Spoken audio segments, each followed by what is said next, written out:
kemitraan ini juga merupakan suatu usaha yang dilakukan secara formal tentunya untuk mendapatkan keuntungan gitu.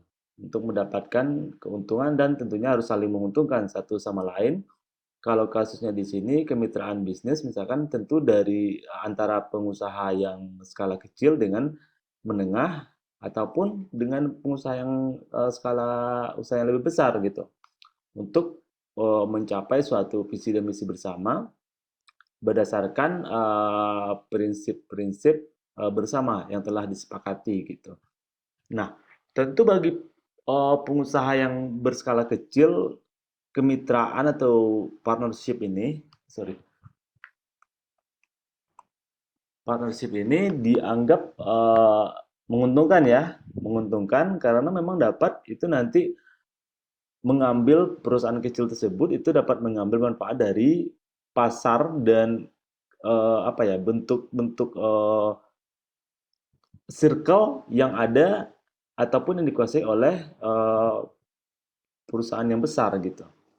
Nah, dalam kerjasama tentu harus ada apa ya, ada ada kesepakatan lah, ada kesepakatan, ada visi misi tujuan dan eh, apa ya kesamaan yang telah dibuat bersama dan tentunya selain dari berbagi keuntungan ataupun saling menguntungkan di antara kedua belah pihak atau lebih ini, tentu juga harus berbagi risiko gitu.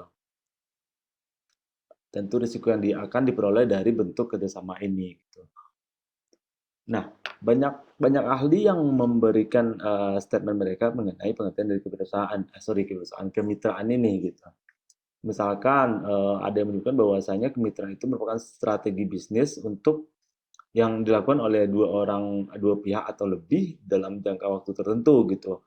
Tentu untuk dengan tujuan untuk mencari keuntungan atau mendapatkan keuntungan dan secara bersama-sama membesarkan perusahaan mereka gitu. Nah, ada juga yang memberikan pandangannya bahwasanya kemitraan itu merupakan hubungan kerjasama oleh berbagai pihak di bidang strategis dan tentunya itu harus bersifat sukarela dan berdasarkan prinsip saling membutuhkan, saling support dan saling berbagi risiko tentunya dan harus disertai dengan pembinaan dan pembangunan yang berkelanjutan atau sustainability gitu ya. Jika kita mengacu pada UKM gitu ya, usaha kecil menengah, tentu harus dilakukan pembangunan terhadap UKM tersebut oleh usaha yang lebih besar gitu. Itulah maksud dari kemitraan gitu. Ada juga yang memberikan pendapat seperti itu gitu. Nah, tujuannya sendiri apa gitu? Misalkan dalam tujuannya dapat kita lihat misalkan dalam ada usaha kecil gitu ya, ada usaha kecil yang masih dalam proses berkembang dan sedang apa ya mencoba mengembangkan bisnisnya ataupun usahanya itu eh, belum dapat mewujudkan kemampuan dan peranan mereka secara optimal gitu. Nah, di situ fungsi dari ataupun tujuan dari kemitraan ini gitu. Misalkan dalam usaha yang lebih kecil ini karena mereka belum dapat mewujudkan kemampuan dan peranan mereka secara optimal misalkan dalam perekonomian secara skala kecil, menengah ataupun besar ataupun skala nasional nantinya. Jadi itu menyebabkan usaha kecil ini harus ataupun perlu melakukan kemitraan. Nah, kemitraan yang dihasilkan ini tentu harus memberikan ataupun memperoleh nilai tambah nantinya gitu. Nah, dengan hal tersebut maka usaha kecil ataupun menengah itu dapat bersaing secara baik gitu ya. Nah, misalkan kita lihat dari sisi apa dari aspek ekonomi gitu. Aspek ekonomi eh, untuk meningkatkan pendapatan dari usaha kecil ini sendiri dan untuk meningkatkan nilai tambah bagi pelaku usaha kemitraan gitu. Nah, itu salah satu tujuannya kalau kita lihat dari aspek ekonomi. Nah, apabila kita mengacu kepada aspek sosial ataupun budaya ataupun culture-nya gitu ya, itu merupakan sebagai eh, aspek sosial itu merupakan sebagai adanya tanggung jawab moral ataupun tanggung jawab sosial lah gitu bagi perusahaan ataupun pengusaha yang memiliki usaha yang lebih besar untuk ikut memberdayakan ataupun untuk membantu usaha kecil agar tumbuh menjadi pengusaha ataupun usahanya dapat menjadi usaha yang mandiri nantinya gitu. Jadi dengan begitu pengusaha yang kecil ini dapat berkembang dan menjadi salah satu komponen ekonomi yang mandiri gitu dan bisa berdiri di kakinya sendiri gitu. Nah, pengusaha yang lebih besar ini itu uh, memiliki peran juga sebagai faktor dari percepatan pemberdayaan dari usaha kecil sehingga nanti kompetensinya dan kemampuan yang didapat oleh mitranya itu dapat mendukung keberlanjutan usahanya tersebut gitu. Nah, apabila kita melihat dari aspek teknologi gitu, biasanya pengusaha yang lebih kecil itu mempunyai skala usaha kecil dari sisi capitalnya, dari sisi resources-nya, baik itu SDA ataupun SDM.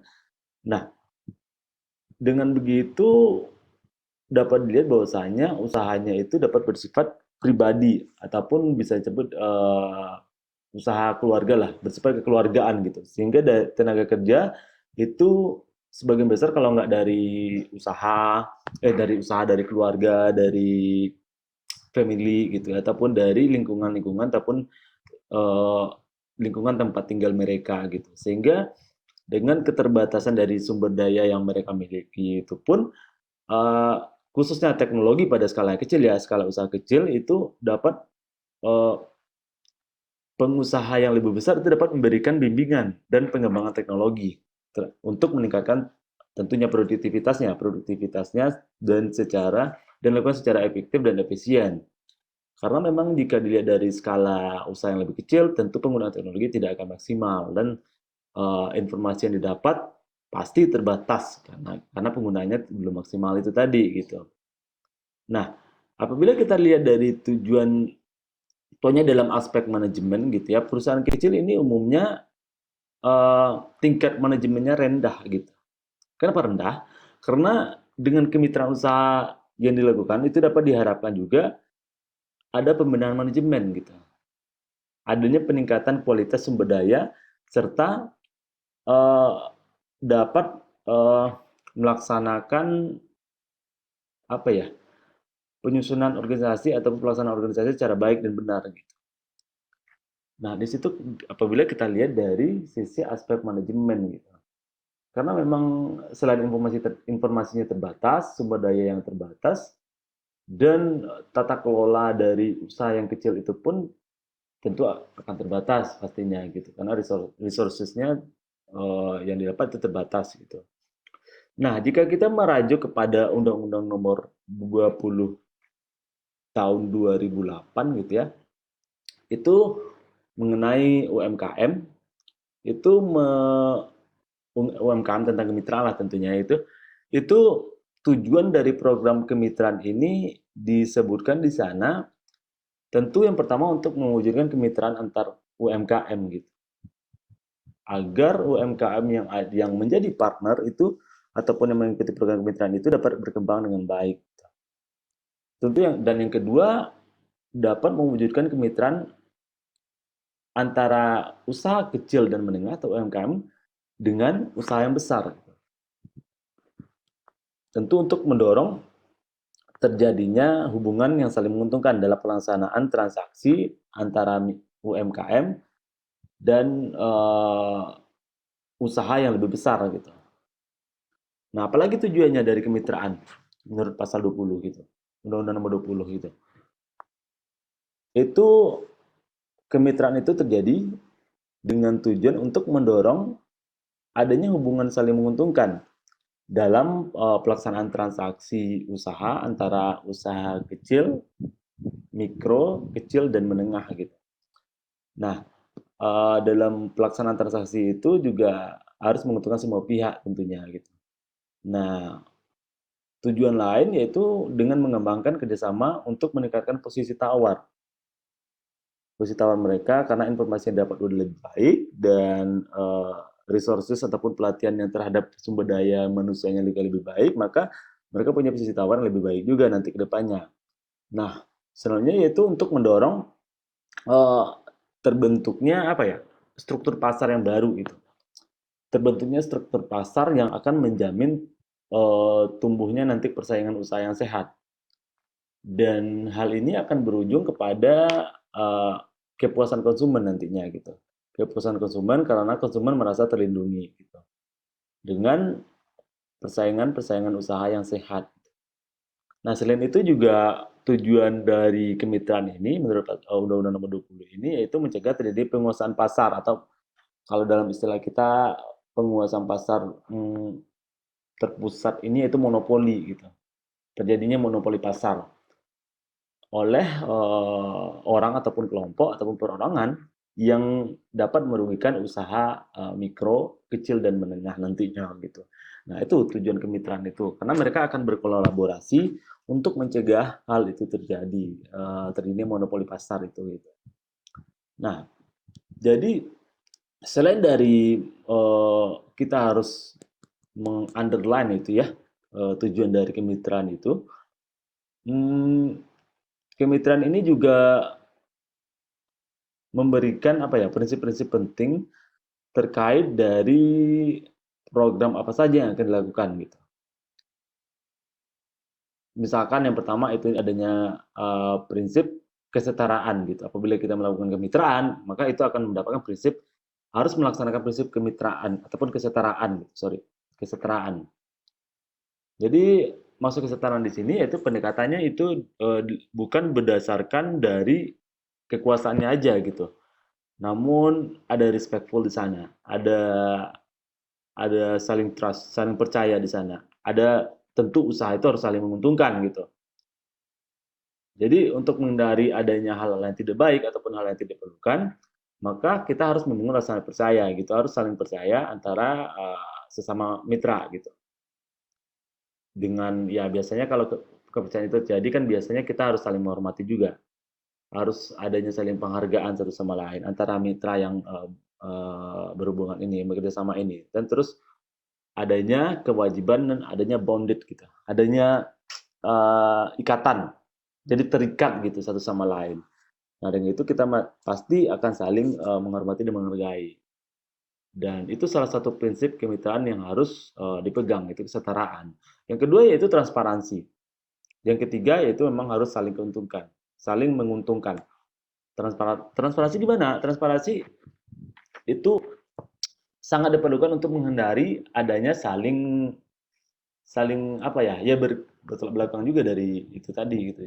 Yang kesetaraan itu kan harus memegang prinsip saling percaya ya. Sedangkan transparansi itu harus dilaksanakan ataupun harus dilakukan untuk menghindari rasa saling curiga nantinya gitu. Antar mitra kerja ya yang saling bekerja sama gitu. Jadi dengan transparansi ini informasi yang masuk ataupun pengelolaan informasi dan transparansi ke laporan keuangan ataupun pengelolaan keuangan pun akan semakin baik nantinya. Nah, dengan itu maka prinsip dari transparansi ini memang harus diterapkan di dalam mitra kerja gitu ya, dengan sesama mitra kerja. Terus selanjutnya itu saling menguntungkan tentu aja ya.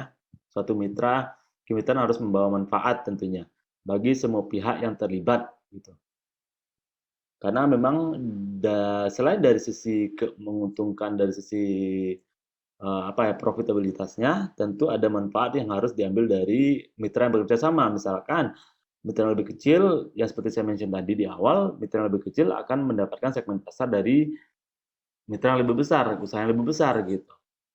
Nah, dari yang besar pun akan membantu usaha dengan skala kecil dari segi misalkan dari segi manajemennya, pengelolaan keuangannya, pengelolaan organisasi ataupun dari segi sumber dayanya gitu.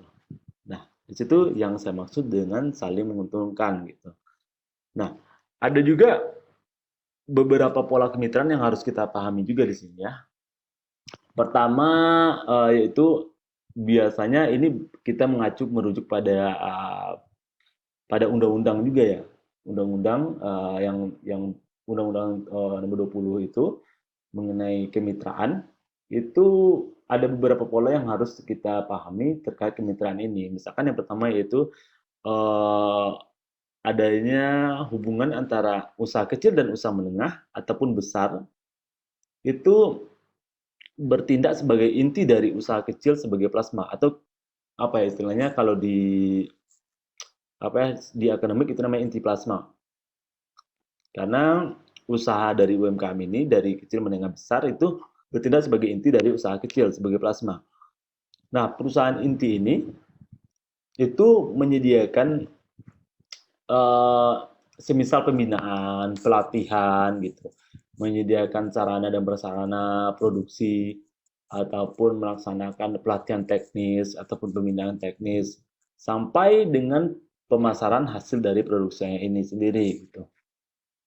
Itu yang disebut dengan inti plasma. Terus yang kedua ada yang namanya subkontrak. Subkontrak ini juga kalian bisa lihat di berbagai artikel ya yang terkait dengan kemitraan gitu. Memang kalau untuk subkontrak ini merupakan hubungan antara UMKM, usaha mikro kecil dan menengah dengan ataupun usaha besar, yang mana usaha kecil ini dapat memproduksi komponen yang diperlukan oleh usaha besar gitu. Artinya, misalkan seperti ini, misalkan kalian punya gini ya, eh, kalian punya perusahaan baju gitu, perusahaan baju. Nah, saya sebagai subkontrak dari perusahaan kalian, karena perusahaan kalian ini udah perusahaan skala cukup besar, udah mengacu perusahaan skala nasional, even internasional gitu, ekspor impor. Tetapi saya sebagai subkontrak akan eh, provide, artinya akan menyediakan. Jadi ada beberapa perusahaan subkontrak dari perusahaan kalian sebagai mahasiswa gitu. Perusahaan A misalkan. Saya sebagai subkontraktornya dan ada beberapa subkontrak yang akan menyediakan apa saja bahan yang diperlukan untuk membuat sebuah baju gitu. Misalkan kancing bajunya ataupun benang yang dipakai ataupun zip yang dipakai gitu. Ataupun pola yang dipakai gitu. Ada subkontraknya gitu. Nah, subkontrak inilah akan berhubungan ataupun memberikan menyuplai lah istilahnya gitu ya, menyuplai untuk komponen apa saja sih yang diperlukan oleh perusahaan A ini gitu, perusahaan kalian ini gitu. Misalkan kalian butuh kancing baju untuk melengkapi bajunya gitu ya. Nah, saya sebagai subkontrak akan menyediakan itu, khusus itu aja gitu. Nah, kita udah ada MOU di awal, tentunya saya akan menyediakan kebutuhan dari misalkan 100.000 pieces baju gitu ya per kontrak. Nah, itu saya akan menyediakan itu gitu. Nah, itu namanya subkontrak. Nah, biasanya itu perusahaan kalian sebagai perusahaan besar gitu ya akan menyupport perusahaan saya sebagai perusahaan kecil gitu.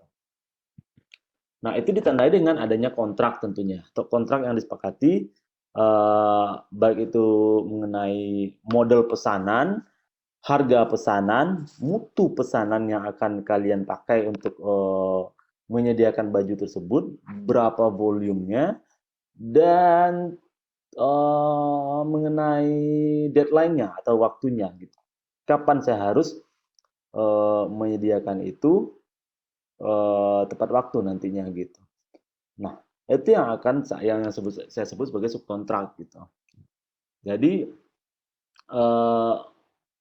di situ tentu dapat dilihat terjadinya kolaborasi lagi antara perusahaan besar dan perusahaan kecil gitu.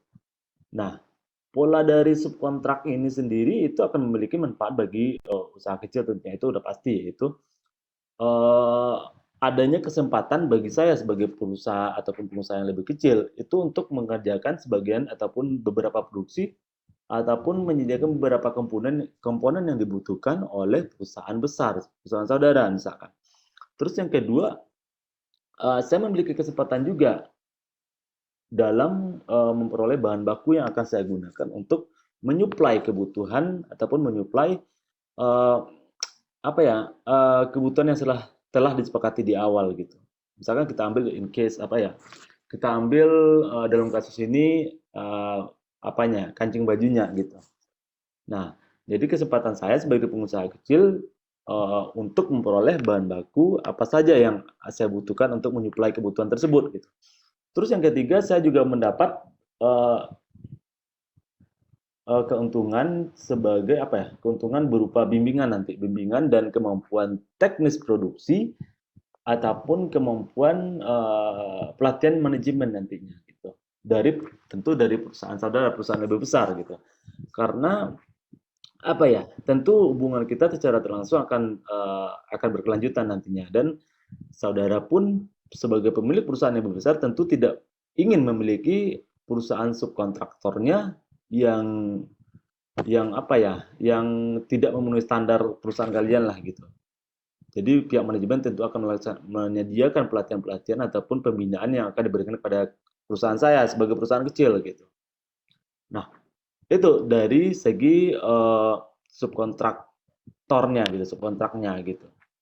Terus selain inti plasma, selain dari subkontrak, terus ada lagi pola yang namanya pola dagang secara umum gitu. Jadi hubungan antara UMKM ini sendiri, baik kecil, mikro, menengah, ataupun besar, yang mana nanti usaha besar akan memasarkan produksi dari usaha kecil ini sendiri. Dan usaha kecil, dan saya sebagai usaha kecil itu akan memasok kebutuhan yang diperlukan perusahaan saudara gitu, yang menjadi mitranya gitu ya. Karena kita bermitra, saya akan memberikan pasokan kebutuhan apa saja yang saudara perlukan gitu. Nah, pola ini dilakukan atas dasar memang saling menguntungkan nantinya gitu. Karena saya memiliki market dan perusahaan besar memiliki subkontraktor ataupun penyuplai bahan-bahan ataupun keperluan untuk memproduksi sebuah baju. Misalkan case-nya di perusahaan saudara itu produksi apa ya? Baju ya gitu. Nah, ya pola ini tentu dilakukan untuk atas dasar saling menguntungkan nantinya. Gitu pola dagang umum namanya. Terus ada yang namanya pola wiralaba. Nah, wiralaba ini uh, memiliki hubungan yang apa ya? Uh, Perusahaan saudara sebagai perusahaan yang lebih besar itu memberikan wiralaba dan memberikan hak penggunaan merek ataupun lisensi. Dan tentunya ada saluran distribusi nantinya kepada perusahaan saya sebagai perusahaan kecil yang menerima wiralaba tersebut gitu. Nah, tentu itu juga sesuatu yang sangat menguntungkan tentu bagi saya lah sebagai perusahaan kecil gitu ya. Karena apa ya? Hak dagang gitu ya, merek ataupun pengguna lisensi ataupun itu saluran distribusinya, dan saya mempunyai hak sebagai perusahaan kecil sebagai partner dari ataupun mitra dari perusahaan saudara itu menggunakan hak tersebut gitu. Misalkan kalau wiralaba seperti apa ya, usaha-usaha fast food ataupun obat-obatan ataupun kimia ataupun perusahaan minuman sekarang yang lagi tren gitu ya, itu salah satu perusahaan wiralaba gitu. Karena itu memberikan kontribusi dan cukup membantu untuk orang-orang ataupun kelompok, individu ataupun kelompok yang ingin membuka usaha ataupun usahanya masih dalam skala kecil gitu. Nah, itu pun uh, beberapa kasus itu akan menjamin keberhasilan. Namun pola ini juga dapat uh, apa ya? Tidak menguntungkan, dalam arti kata tidak menguntungkan bagi negara karena royalti yang diberikan kepada negara itu dalam waktu yang cukup panjang gitu. Karena itu akan mengurangi devisa negara juga nanti kan. Itu dalam kasus ini ya. Nah, jadi pola pengaturan kemitraan dengan pola wiralaba ini khusus diatur dalam uh, bukan undang-undang, PP, peraturan pemerintah gitu. Nah, terus ada yang namanya pola lanjutnya kayak apa ya? Pola di mana usaha kecil dan diberikan hak khusus untuk memasarkan barang dan jasa dari perusahaan saudara sebagai perusahaan besar gitu. Sedangkan dari perusahaan saudara ini sendiri harus bertanggung jawab atas mutu dan volume produk tersebut. Nah, bisa kita lihat ataupun bisa kita apa ya, kita bilang ini sama dengan, agen ataupun distributor ya, karena sama menjadi perantara antara memasarkan barang dan jasa perusahaan besar gitu.